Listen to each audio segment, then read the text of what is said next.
तो चलिए आज शुरू करते हैं हमारा 5वां lesson, ideas that have helped mankind. ठीक है सर, जो कि ऐसे है जो कि बर्ट्रैंड रसेल द्वारा लिखा गया है। ओके, आंद्रे रसेल मत बोलिएगा सर, बर्ट्रैंड रसेल। कौन रसेल? ठीक है। आइए सर, मैं इस चैप्टर के बारे में थोड़ा सा कुछ ओवरव्यू बता दूं आप लोगों को, ताकि चैप्टर ज्यादा बेहतर से समझ में आएगा सर। अच्छा, आखिरकार आप लोगों ने पढ़ा होगा विज्ञान में कि हम लोग की प्रजाति, जो हम लोग इतना विकसित हुए हैं, कभी ना कभी हम लोग आदि मानव थे। एक समय था कि जब हम लोग आदि मानव थे। और ये जो बर्ट्रैंड रसेल जी ने जो ये निबंध लिखा है, जो ये ऐसे लिखा है, ideas that have helped Mankind, इसका मतलब हुआ कि मानव जाति के, मतलब वो सारे विचार जिन्होंने मानव जाति की मदद की। किस चीज में मदद की सर? तो मानव जाति को आगे बढ़ने के लिए। आज हम लोग 4 चक्का में घूम रहे हैं लोग, आज हम लोग इतना वस्त्र पहन रहे हैं लोग, कभी ना कभी ये चीज, किसी ना किसी चीज का आविष्कार हुआ होगा, तब जाकर हम आज इस स्थिति में हैं और हम आज जाकर यहाँ पर पहुंचे हुए हैं। एक समय होगा सर जब इंसान, वाकई में सर हंसने की बात नहीं, इंसान के शरीर पे वस्त्र नहीं रहा होगा। आदि मानव के काल में धीरे धीरे धीरे धीरे समय बदला होगा, उनके अंदर थोड़ा सा लाज और शर्म आई होगी, रियलिटी बता रहे सर। तब जगह कहीं ना कहीं वो अपना तन ढकना शुरू किए होंगे। वस्त्र नहीं हुए होंगे सर, पेड़ की पत्तियों छालों से अपना तन ढके होंगे। ये जो चैप्टर है ना, किस तरह से इंसान मतलब यहां तक पहुंचे हैं, उस पर केवल अनुमान लगाया गया है। अच्छा बताइए, क्या इस पृथ्वी पर आग नहीं था? आग बहुत पहले से था, बहुत जब पृथ्वी बना तब से आग था। लेकिन आग का लोग प्रयोग करना कब से शुरू किए, कोई जानता होगा सर? प्रयोग करना, उस पर खाना बनाना। तो इस पर भी उन्होंने संभव जताया कि हाँ जी ऐसा शायद लोगों ने किया होगा, तब जाके लोग आग से क्या किए होंगे सर? आग का प्रयोग समझे होंगे। आग तो बहुत सदियों पहले से था।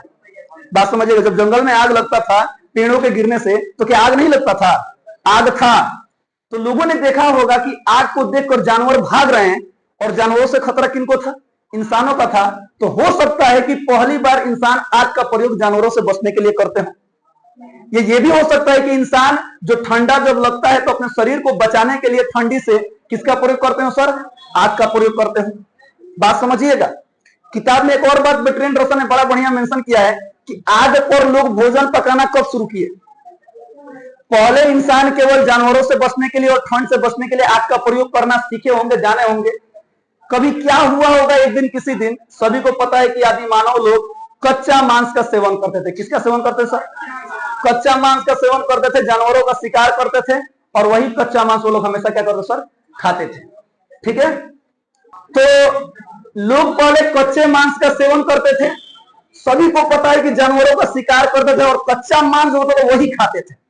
तो कभी ऐसा हुआ होगा कि रात के समय लोग भोजन कर रहे होंगे, कच्चा मांस सेवन कर रहे होंगे, तो कोई छोटा सा बच्चा खिसिया करके मांस के टुकड़े को आग में फेंक दिया होगा। और इस बात के लिए उनके जो भी गार्जियन रहे होंगे, उनको डांटे होंगे, बोले होंगे। इनफैक्ट उस लड़कों को मार भी पड़ी होगी कि बताओ, हम लोग इतना मेहनत से मांस का शिकार, मतलब शिकार करके ला रहे हैं, मांस ला रहे हैं अपना पेट पालने के लिए, तू आग में फेंक दिया, नहीं जियान कर दिया। अब वो बर्बाद हो गया। अब जब आग बुझी होगी तो पेट के मारे क्या करेंगे सर? भूख के मारे वही निकाले होंगे। आज जब खाए होंगे, अरे वाह बड़ी बढ़िया टेस्टी लगा होगा। बात समझिएगा। और दूसरी चीज, वो लोग तुरंत खा गए होंगे और उनका पेट भर गया होगा, क्योंकि पका हुआ भोजन लोग तुरंत खाते हैं। और कच्चा मांस होगा तो सर उसको चबाने में दिक्कत है, उसको खाने में दिक्कत है, निगलने में दिक्कत है। लेकिन पका हुआ तो होगा ना। तो हो सकता है कि शायद उस समय से लोग आग में भोजन पकाना शुरू, मांस को पकाना शुरू किए होंगे, भोजन को पकाना शुरू किए होंगे। और इस चीज को पूरी पृथ्वी, पूरे ब्रह्मांड में फैलने में लाखों समय लगा, लाखों वर्ष लगा। वाकई में सर दुनिया ऐसे ही धीरे धीरे धीरे धीरे करके विकसित हुई है। याद रखिएगा सर, हम लोग आज धान उगाते हैं सर, गेहूं उगाते हैं, कभी ना कभी जरा दिमाग लगे सर, किसी ना किसी ने, इस व्यक्ति ने इस फसल के बारे में समझा होगा, उगाया होगा, इसका प्रयोग किया होगा, तब ना आज हम ये चीज कर रहे हैं। तो अलग अलग बातों पे विचार किए हैं। इस चैप्टर में कौन से सारे विचार हैं जिन्होंने मानव जाति की मदद की। आइए एक एक लाइन समझते चलते हैं सर, जिस तरह हम लोगों ने पूरा चैप्टर पढ़ा हुआ है। सबसे पहले हम लोग पढ़ेंगे अबाउट द ऑथर, यानी कि लेखक के बारे में। उसके बाद से हम लोग पढ़ेंगे पॉइंट वाइज समरी, और समरी पढ़ने के बाद हम लोग इस चैप्टर का एक शॉर्ट समरी पढ़ेंगे। अगले क्लास में सर क्वेश्चन आंसर होगा, एक्सप्लेनेशन होगा और ढेर सारा ऑब्जेक्टिव्स होगा। आइए शुरू करते हैं सर चैप्टर। सभी का ध्यान कहां होना चाहिए? बोर्ड पे। Okay. Ideas that have helped Mankind, जो कि ऐसे है बर्ट्रैंड रसेल द्वारा ये क्या किया गया है सर? लिखा गया है। साइंटिफिक ऐसे है। कैसा ऐसे है? साइंटिफिक ऐसे है, याद रखिएगा, यानी कि वैज्ञानिक निबंध जिसको बोलते हैं। चलिए अबाउट द ऑथर पढ़ते हैं। ओके, तो बताइए ऑथर का नाम क्या है बाबू? Bertrand Russell. जिनका पूरा नाम क्या है? तो बर्ट्रैंड आर्थर विलियम रसेल, इनका पूरा नाम है। ठीक है सर, याद रखिएगा। जिनका जन्म कब हुआ था? 1872 1872 में हुआ, और जो कब मर गए? 1970 1970 में क्या हो गए सर? मर गए। 98 साल घिंचले हैं। 98 ईयर समझना है ना, 98 साल। आगे देखिएगा सर। हाँ, अब एक एक लाइन समझते चलते हैं सर, इनके बारे में ध्यान दीजिएगा। He is called a prolific writer. Prolific का मतलब होता है अब विपुल का मतलब समझिए एक तरह से उपजाऊ। हम किसी भी चीज को आप विपुल बोल सकते हैं। मान लीजिए कि अगर बोला जाए कि एक आम का पेड़ विपुल है, इसका मतलब यह हुआ कि उस पेड़ पर ढेर सारे आम जो फल है वो निकलता है, ढेर सारे आम फलते हैं। उसी प्रकार से बर्ट्रैंड रसेल एक ऐसे लेखक थे जिन्होंने ढेर सारी रचनाएं की हैं सर, याद रखिएगा। इन्होंने ढेर विषयों पर, बहुत सारी विषयों पर इन्होंने चर्चा की है। मेरे ख्याल से इस किताब में ना सबसे ज्यादा विषय पर अगर कोई लेखक चर्चा किया ना तो ये है बर्ट्रैंड रसेल। देखिए अगले टॉपिक में लिखा गया है सर, अगले टॉपिक सब पढ़ देखिए किन किन विषयों पर इन्होंने चर्चा किया है। आगे देखिएगा। तो इनको कौन सा लेखक कहा जाता है? प्रोलिफिक लेखक। कौन सा लेखक? प्रोलिफिक, याद रखिएगा। आगे बढ़ते हैं sir. He was a British philosopher. सुनिएगा, he was a British philosopher, historian, mathematician, advocate for social reform, pacifist and prominent rationalist of the 20th century. सुनिएगा सर ध्यान से। वह एक ब्रिटिश दार्शनिक हैं, इतिहासकार भी थे, गणितज्ञ भी थे, सामाजिक सुधार के पक्षधर भी थे, शांतिवादी और 20वीं सदी के एक प्रमुख तर्कवादी भी थे, अर्थात तर्क विमर्श भी करते थे। ये इतने सारे कार्य ये करने वाले व्यक्ति थे। आगे बढ़ते हैं सर, अगला टॉपिक समझिए। आगे बर्ट्रैंड रसेल के बारे में लिखा गया है, he was also a commentator. Commentator का मतलब होता है जो लोग टिप्पणियां करते हैं, जो लोग उन पर बातें करते हैं। तो किन किन चीजों पर बात की है sir? On a large variety of topics. ढेर सारे बड़े बड़े टॉपिक्स पे इन्होंने चर्चा की है, बात की है, जिसमें शामिल है his comments on sex, marriage, politics, religion, science, psychology, philosophy, socialism, education, कैरिस्ट का मतलब क्या होता है पता है? ईसा मसीह, याद रखिएगा। Marx, Karl Marx, Buddha and host of other topic and are pity and full of candle. समझिएगा ठीक से। वे विविध विषयों के टीकाकार भी थे, यानी कि उन पर टिप्पणियां करते थे, जिसमें शामिल क्या था? तो सेक्स, विवाह, राजनीति, धर्म विज्ञान, मनोविज्ञान, दार्शनिक विज्ञान, समाजवाद, शिक्षा, ईसा मसीह, मार्क्स, बुद्ध और अनेक अन्य विषयों पर उनकी टिप्पणियां सारगर्भित और स्पष्टवादिता से परिपूर्ण है। अर्थात जिन जिन टॉपिक पे इन्होंने चर्चा किया है, लिखा है, बातें की हैं, वो एकदम सटीक रूप से, एकदम व्यवस्थित तरीके से इन्होंने उस पर चर्चा किया है। ठीक है, बताओ, इतने सारे टॉपिक्स पे इन्होंने चर्चा किया है, इसीलिए इनको प्रोलिफिक राइटर कहा जाता है। क्या कहा जाता है सर? प्रोलिफिक, याद रहेगा। आगे बढ़ते हैं। अगला है, हाँ ये वाला लाइन याद रखिए सर, ऑब्जेक्टिव में पूछता है। इन 1950 ईस्वी में इनको नोबेल प्राइज मिला था लिटरेचर में। किसमें? लिटरेचर यानी साहित्य में। देखिएगा ध्यान से। In 1915, Russell was awarded Nobel Prize in Literature in recognition, सुनिएगा, of his varied and significant writings in which he champions humanitarian का मतलब सुनिएगा ध्यान से, ideas and freedom of thoughts। इसका मतलब क्या है? 1950 में रसेल को साहित्य में नोबेल पुरस्कार से सम्मानित किया गया था। किसके लिए किया गया था सर? तो उनके विविध का मतलब होता है विभिन्न प्रकार और महत्वपूर्ण लेखन के लिए। जितने टॉपिक पे इन्होंने लिखा है ना सर, अलग अलग प्रकार के लेखनों जो कि बहुत ही महत्वपूर्ण है, इसके लिए उनको साहित्य में क्या मिला था सर? नोबेल प्राइज मिला था, जिसमें उन्होंने मानवतावादी आदर्शों और विचारों की स्वतंत्रता का समर्थन किया था। ये किनके बारे में है सर? बर्ट्रैंड रसेल के बारे में। ओके, चलिए रवि आगे बढ़ते हैं। अब देखिए सर, अगला लाइन भी याद करने योग्य है, ध्यान दीजिएगा। As one of the world's best non intellectuals, Russell's voice carried great moral authority. सुनिएगा सर ध्यान से। दुनिया के सबसे प्रसिद्ध बुद्धिजीवियों, बुद्धिजीवी का मतलब क्या होता है सर? आप लोगों ने कभी इतिहास साइंस में पढ़ा होगा उधर, कि बुद्धिजीवी ऐसे व्यक्ति को कहा जाता है जो अपने शिक्षा के दम पर, अपने एजुकेशन के दम पर अपना जीविका चलाते हैं। एक तरह से कहा जाए बुद्धिजीवी शिक्षित व्यक्तियों को कहा जाता है, समग्र जो कि किसमें हो, शिक्षा में हो, एजुकेशन में हो। सुनिएगा, में से एक के रूप में है ये। रसेल की आवाज में महान नैतिक अधिकार था, अर्थात ये जो भी लिखते थे ना उनमें नैतिकता झलकती थी। क्या झलकती सर?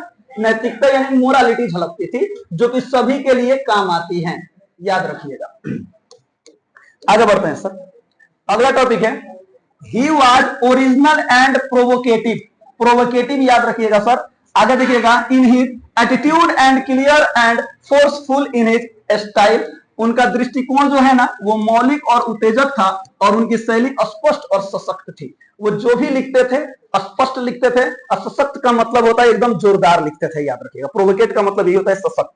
आगे बढ़ते हैं, हिज राइटिंग्स, इनके जितने भी लेख हैं, जितने भी इन्होंने रचनाएं की हैं, emphasize reason, intelligence, human happiness, peace and liberty. सुनिएगा सर ध्यान, इन्होंने जितने भी चीज लिखे हैं ना ये किन चीजों पर सर बात करती हैं, किन चीजों पर जोर देती हैं? तर्क पे जोर देती है, बुद्धि पे जोर देती है, मानवीय खुशी यानी कि इंसान को किस चीज में खुशी मिलती है इस पे जोर देती है, शांति और स्वतंत्रता पर जोर देती है। ये इन सारी चीजों पर इनका जो लेख है, ये जो भी चीज लिखते हैं उन सभी चीजों पे ये चर्चा करती है। ठीक है, तो ये था पूरा का पूरा किनके बारे में? अबाउट द ऑथर के बारे में। और कुछ रचनाएं हैं जो इन्होंने किया है, कुछ लेख जो कि जो भी है सर। मेजर वर्क्स इंक्लूड, यानी कि इनकी कुछ रचनाएं हैं, ध्यान देखिए कौन कौन सा रचना है, डायरेक्ट एग्जाम में पूछ देता है। शुरू वाला दो चार को याद कर लीजिएगा, लास्ट वाला दो चार को याद कर लीजिएगा, बात करो। सुनिएगा, लिखा गया है a history of western philosophy, human knowledge, it's scope and limits, authority and the individual, has man of fact and fiction, my philosophical development, conquests of happiness, marriage and morals, roads to freedom, in Paris of idleness, why I am not a Christian। ये इतनी सारी रचनाएं किनके हैं sir? किनके हैं?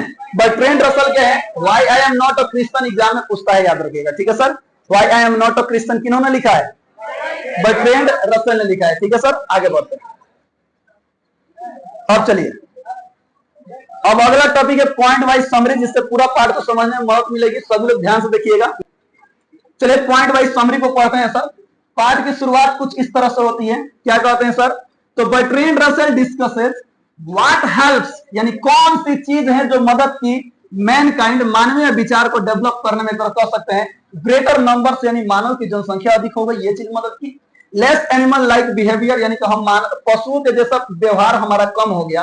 पहले लोग वनमानुष कहते थे, आदि मानव काल में बंदर कहते थे, उनके जैसा व्यवहार करना हम लोग कम कर दिया, ये चीज मदद की। या हैप्पीनेस, हमारे अंदर खुशी आ गई, हम खुश रहने लगे, ये चीज मदद की।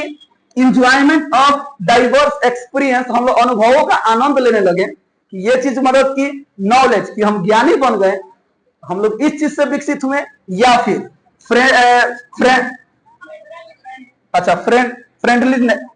फ्रेंडलीनेस, सुनिएगा, फ्रेंडलीनेस, या फिर हम लोग ज्यादा मित्रवत पूर्वक रहने लगे, कि ये चीज हम लोग की मदद थी। यानी बर्ट्रैंड रसल शुरुआत इस तरह से करते हैं, कौन कौन सी चीज है जो हमें आगे बढ़ने में मदद की। क्या हमारी जनसंख्या में वृद्धि हो गई, ये चीज हमारी मदद की। या फिर हम लोग जानवरों के जैसा व्यवहार करना बंद कर दिए, ये चीज हमारी मदद की।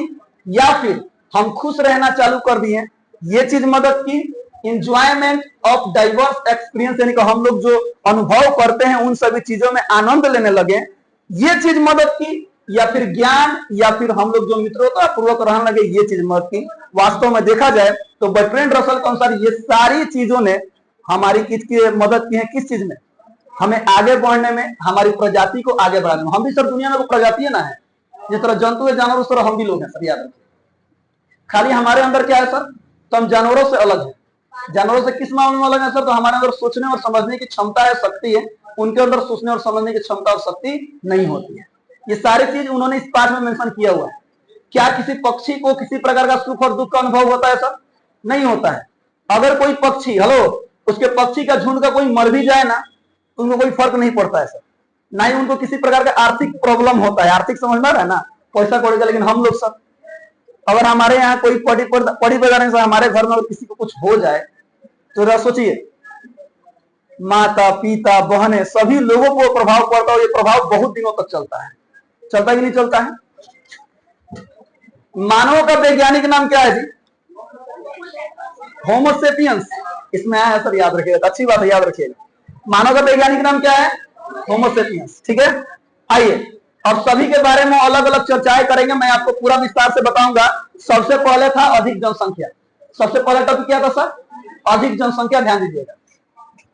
Early humans were few in number and faced many struggles. Increased intelligence and technical skill helped the population, सुनिएगा, grow over generations.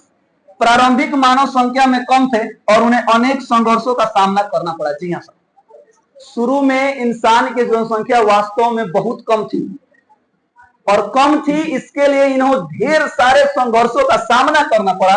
बढ़ी हुई बुद्धिमत्ता और तकनीकी कौशल ने पीढ़ी दर पीढ़ी जनसंख्या को बढ़ाने में मदद की, और जैसे जैसे जनसंख्या बढ़ते गया सर, वैसे वैसे हम लोग परिपूर्ण होते गए, वैसे वैसे चीजों की खोज होती गई, और वैसे वैसे हम लोग और विकसित होते गए।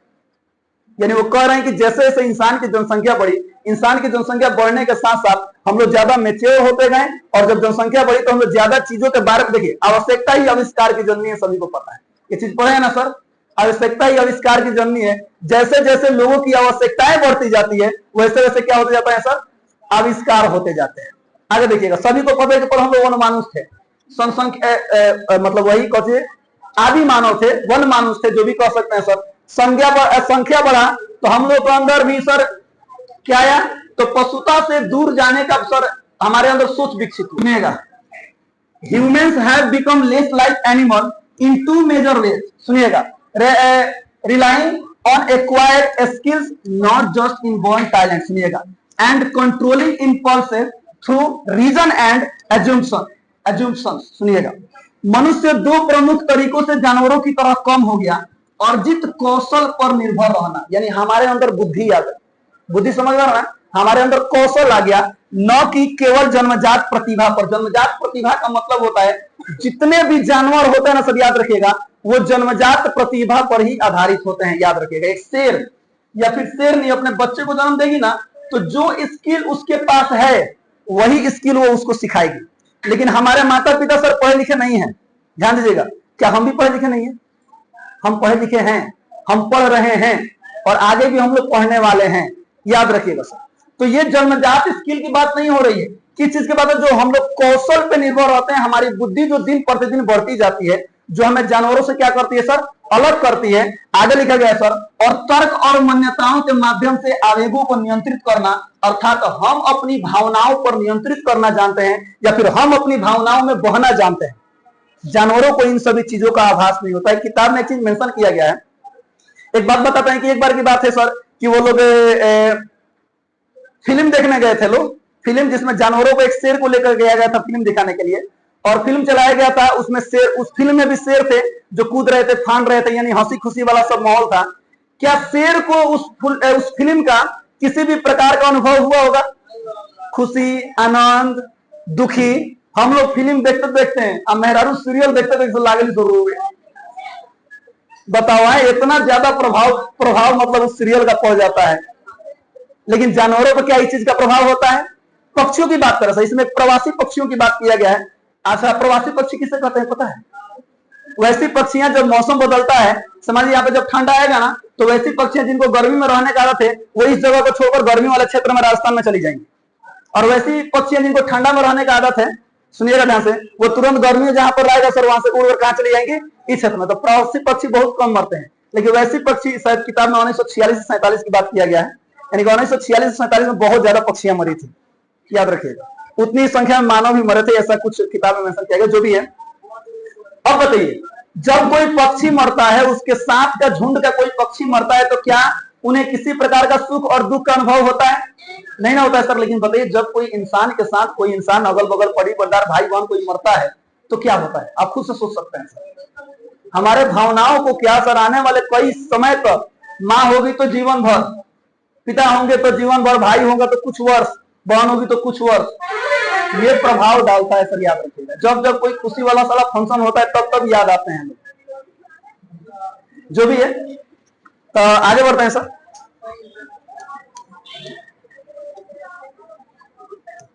सुनिए, progress in happiness is uncertain. सुनिएगा, Humans suffer not only from real dangers but also from anxiety and worry unlike animals. सुनिएगा सर ध्यान से। Anxiety मतलब क्या होता है? चिंता, टेंशन। क्या कभी जानवरों को आप लोगों ने चिंतित होते देखा है? टेंशन में आते देखा है? नहीं देखा है सर। अगर किसी बात को लेकर चिंता में से गाय भैंस को लोग कहते हैं कि अगर बचाओ तो तुरंत वो मछलियां जाने सर कुछ समय के लिए, लेकिन इंसान के अंदर जब चिंता आता है तो बीपी, शुगर, हार्ट सब धारा के चल जाला। बीपी, शुगर, हार्ट समझ में आता है? कोई वो बीमारी धरा थी, एगो टेंशन की वजह से बीमारी भई, अब बाद में ही बीमारी को अलग टेंशन हो गई। आगे देखिएगा सर, लिखा गया है खुशी में प्रगति अनिश्चित है। ये बात सही है सर, खुशी में जो भी प्रगति है, डेवलपमेंट वो एकदम अनिश्चित है। मनुष्य न केवल वास्तविक खतरों से पीड़ित है बल्कि जानवरों के विपरीत, यानी जानवरों के एकदम विपरीत चिंता परेशानी से भी पीड़ित है। अर्थात जानवरों को चिंता और परेशानी कुछ भी नहीं होता है, लेकिन इंसानों को चिंता और परेशानी एकदम हमेशा खंगालते रहता है। याद रखिएगा, तो जो कि मैंने ऊपर अभी एग्जांपल बताया था। आगे देखिएगा, ह्यूमन इंटेलिजेंस, सुनिएगा, human intelligence allows for a greater variety of enjoyment than animals, art, sports, science, but brings the risk of boredom. सुनिएगा सर ध्यान से, वही वाला भी मैंने एग्जांपल नहीं दिया, शेर को दिखाया गया था, उसको किसी प्रकार का भी आनंद या किसी प्रकार का भी अनुभव नहीं हुआ था। सुनिएगा, मानव बुद्धि जानवरों की तुलना में अधिक विविध प्रकार के आनंदों की अनुमति देती है। यानी हम विभिन्न प्रकार के चीजों का आनंद लेते हैं, आनंद लेना जानते हैं, जैसे कला, खेल, विज्ञान, लेकिन इससे उम्र का भी खतरा रहता है सर। यानी हमारे देखिए, जहां पर आप किसी चीज के साथ इंजॉयमेंट करेंगे ना सर, तो वहां पर आपको उबने का खतरा भी रहेगा, उससे दूर भागने का भी खतरा रहेगा। ये बात हमेशा याद रखिए। कोई क्रिकेट खेल रहा है, ठीक है सर, अच्छी बात, उसका आदत है, कितना खेलिए, खेलिए दिन भर, खेल पाइएगा नहीं, भूख लगेगा, आप उब जाइएगा। फिल्म देखिए, कितना देखिएगा, देखिए आप उब जाइएगा। लेकिन जानवर को सर वो खूंटा में बांध दीजिए, दिन भर बेचारा पड़ा रहेगा। आपको खूंटा में बांध दिया जाए, मछिया हाथों से खोल दे। बात समझिए, क्या जितना पावर होता है गाय और भैंस में सर, क्या वो खूंटा को तोड़ नहीं सकती है? तुरंत तोड़ सकती है, उखाड़ कर इस तरफ फेंक सकती है अगर अपना पूरा बल लगा दे तो। लेकिन फिर भी उनको किसी प्रकार का भी सुख दुख का अनुभव नहीं है। सभी को पता है, वो लोग किसी प्रकार का भी आनंद वो लोग लेना नहीं जानती हैं। अगर उनको भी होता है गांव में मदारी आई बा, तो मार गांव भर को लगे तो निकल कर चल रहा, वही ना वो पूरा चल, जैसे कहा आता मदारी बैठे, चलो तो नहीं आनंद ले लो। लेकिन क्या जानवरों में ऐसा होता है? बिल्कुल नहीं होता है सर। आगे देखिएगा, एक मैंने देखा था सर, वाकई में एक घोड़ा होता है सर, घोड़ा, गधा या घोड़ा, कुर्सी में ऐसे बांध दिया गया था ना, तो उसका सर आदत है वहीं पे खड़ा था कि वो जानते हैं मैं बंधाया हूं तो मैं वहां से हटने वाला नहीं हूं। आगे देखिए, क्या इंसान को ऐसे बांध कर रख सकते हैं? कभी भी नहीं रख सकते हैं। चलिए अगला टॉपिक है, the true glory of Mankind is in intellectual and moral qualities even though, वो क्या लिखा है सर, पढ़िए तो, दो, उसे क्या पढ़ते हैं?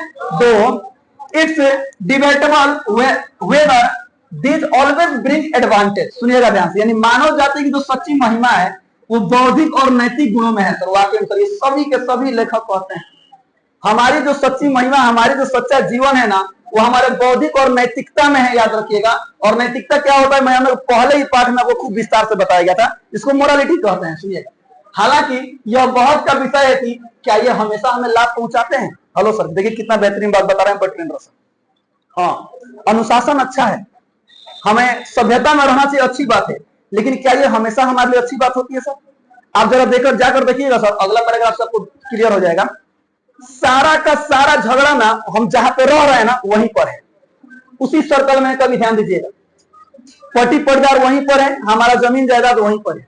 आप निकल कर किसी दूसरे गांव में जाइए, आपका कोई दुश्मन नहीं, आपको किसी से भी झगड़ा नहीं सर। 10 मिनट, आपको किसी से भी झगड़ा नहीं है, क्या ऐसा है? नहीं। आप शहर में जाइए, आपको कोई पहचानता ही नहीं है, कोई झगड़ा ही नहीं है। बात समझिएगा। लेकिन हम क्या होते हैं सर, एक छोटा सा एग्जांपल दे रहे हैं सर, देखिएगा, अपना घर का छोटका लड़का फिर बड़ा प्यारा हो, बहुत प्यारा होता है सर, सही बता रहे हैं आपको। वो 2 लड़का से झगड़ा होता, वो जो तारा घर का लड़का हुआ, वो दूसरा घर का लड़का हुआ, भले गलती तारे घर में क्यों नहीं क्या मारता। बताइए सर, मतलब किसको डांटेंगे, किसको बोलेंगे? उस बाइली बच्चे को बोलेंगे? कंफर्म है कि नहीं है? कंफर्म है। मान लो हम लोग समझदार आदमी है, दुनिया हटो हटो हटो जाके झगड़ा ना को समझा के लेकर चले जाए, और गलती से कौन इया चल गई ऊपर, अच्छा है बाबा बाबू बहुत खतरनाक पिटाई होता है, सुनिएगा ध्यान से। अरे ये वाला लाइन, ये लाइन आपका क्लियर करेगा, ध्यान दीजिएगा। लिखा गया है civilisation has made us more friendly, सुनेगा वाकई में सब सिविलाइजेशन हमें और माने बहुत ज्यादा हमें दोस्ताना बनाता है, friendly within our own group, herd, herd का मतलब होता है झुंड, यानी केवल हमें अपने ग्रुप में, but not always to outsider, human emotions can still, लिखा है सभ्यता ने हमें अपने समूह के भीतर अधिक मित्रपुत बना दिया। जी हाँ सर, हमें सभ्यता ने हमारे झुंड, हमारे समूह के अंदर बहुत ही बढ़िया एकदम दोस्ताना के रूप में हमें प्रस्तुत किया है, लेकिन हमेशा बाहरी लोगों के प्रति नहीं। बाहरी लोगों के प्रति सर सभी लोगों को बड़ा नफरत रहता है, याद रखिएगा। लिखा गया है मानवीय भावनाएं अभी भी बहुत उग्र हो सकती हैं। मानव का जो भावना है सर अभी भी उग्र हो सकती है। मान लीजिए तो मानवीय भावनाएं क्या हो सकती हैं बेटा, उग्र हो सकती हैं, बढ़ सकती हैं। अगला देखिए, सुनिए, the most helpful ideas are of two kind, सुनिएगा ध्यान sir, those are advance knowledge and technique and those linked to morals and politics. सुनिएगा, सबसे अधिक उपयोगी विचार दो प्रकार के होते हैं सर, वाकई में सर उपयोगी विचार मात्र दो ही प्रकार के होते हैं।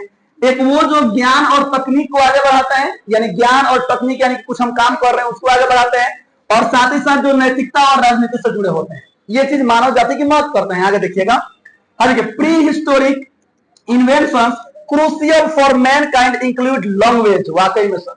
अच्छा बताइए, कभी ना कभी किसी ने कोई ना कोई शब्द बोला होगा, भाषा का आविष्कार किया होगा, तभी ना आज हम लोग भाषा बोल रहे हैं सर। क्या पहले भाषा रहा होगा आदि मानव काल में? नहीं रहा होगा। हर एक चीज का विकास ना सर होने में लाखों वर्ष लगा है, करोड़ों वर्ष लगा है, याद रखिएगा। आगे देखिएगा सर, लिखा गया है हाँ, language essential for passing down knowledge. सुनिएगा, फायर, फायर माने आग, used for warmth and cooking, यानी गर्मी के लिए और खाना पकाने के लिए, एंड डोमेस्टिकेशन ऑफ एनिमल्स, यानी पालतू जानवरों को पालना, एंड एग्रीकल्चर। वाह भाई वाह, एग्रीकल्चर का भी विकास कभी ना कभी हुआ था। एग्रीकल्चर का जो विकास हुआ था ना, वो मानव सभ्यता की सर एक मील पत्थर था। सॉरी, आग का जो विकास हुआ था ना, आग का, वो मानव सभ्यता के लिए एक मील पत्थर साबित हुआ था, याद रखिएगा। और एग्रीकल्चर ने तो दुनिया ही बदल कर रख दिया था। आगे देखिएगा, मानव जाति के लिए महत्वपूर्ण प्रागैतिहासिक आविष्कारों में भाषा, वाकई में सर जब हमें भाषा का आविष्कार किए, यानी ज्ञान को आगे बढ़ाने के लिए जो कि बहुत आवश्यक है, आग गर्मी और खाना पकाने के लिए आवश्यक होता था, पशुओं को पालतू बनाना और कृषि शामिल है सर, याद रखिएगा। यानी मानव ने इन चीजों का विकास किया ना सर, ये एकदम प्री हिस्टोरिक है, याद रखिएगा। आगे देखिए सर, इसमें सर कृषि आया ना, तो कृषि के भी विकास होने में उसमें छोटी सी कहानी है सर। मोलुक, कौन सा? एक देवता होते थे सर, यूरोप की बात है सर, जिसमें शायद मकई समझ रहे हैं ना, मकई का फसल उगाने के लिए ना बच्चों की बलि देना पड़ता था। छोटे छोटे बच्चों की बलि देते थे, तब उनको लगता था कि मोलुक प्रभु खुश होंगे और अनाज बहुत ज्यादा होगा। छोटे छोटे बच्चों को बाल मजदूरी से कहते हैं सर, 12 से 15 घंटा खटाया जाता था। क्यों? क्योंकि मोलुक प्रभु खुश होंगे तो क्या होगा, अनाज ज्यादा होगा, मकैया ज्यादा होगा। जो भी है किताब में मिशन आगे देखिएगा, जो कि अगले लाइन में लिखा गया है, सुनिएगा। Religion sometimes affected which animals were domesticated and introduced various rituals. सुनिएगा, rituals sometimes harmful like human sacrifice in fertility rites. सुनिएगा सब ध्यान से, अर्थात कहने का तात्पर्य है धर्म कभी कभी इस बात को प्रभावित करता था कि कौन से जानवर पालतू बनाया जाए, और विभिन्न अनुष्ठानों की शुरुआत की जाती थी, कभी कभी हानिकारक भी, जैसे प्रजनन संस्कार में मानव की बलि। जैसे वो मोलुक जो देवता थे, मोलुक देवता, उनको खुश करने के लिए क्या किया जाता था, बच्चों की बलि दी जाती थी, तब जाके अनाज मकई भगवान ढेर दिए हैं। बताओ, बलि। बस आगे देखिएगा सर,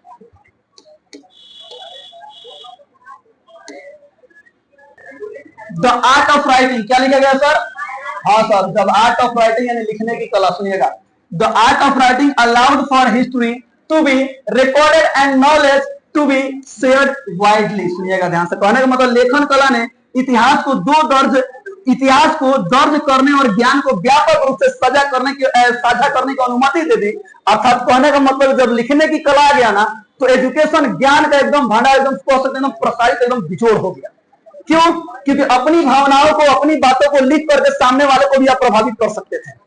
नहीं तो पहले केवल क्या था, केवल बात से ही सामने को लोगों को बताया जाता, लेखन कला नहीं था।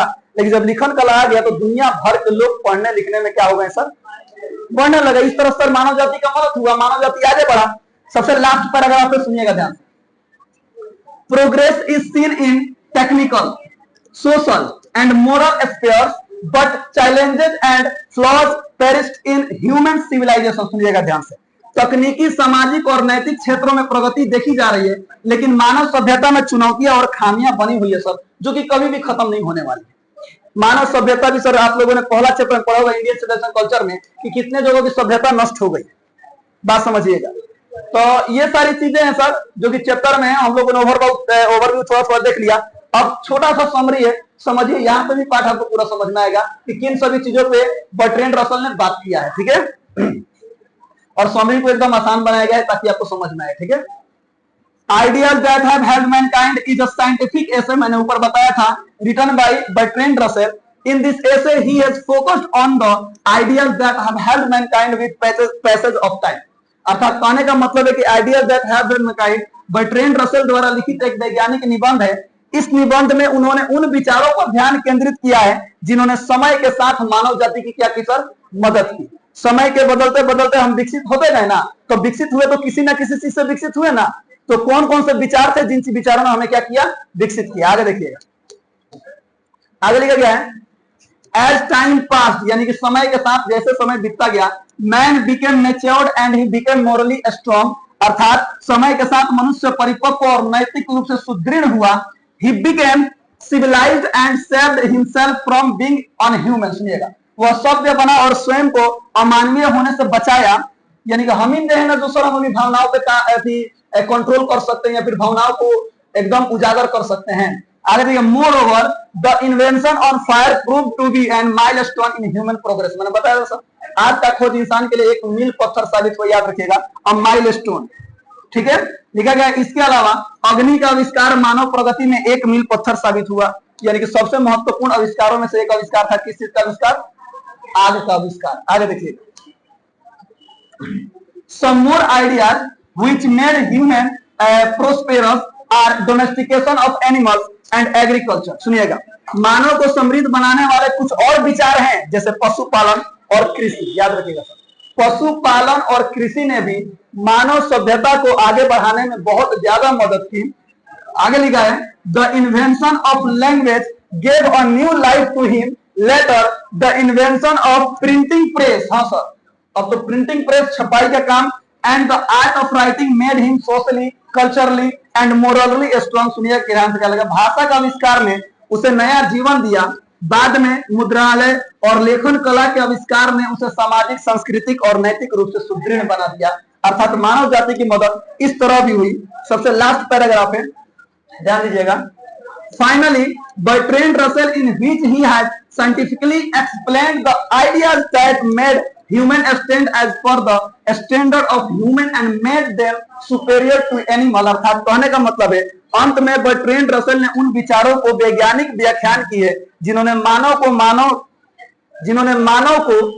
के मानक पर खड़ा किया और उन्हें पशुओं से क्या बनाया, श्रेष्ठ बनाया और पशुओं से अलग बनाया।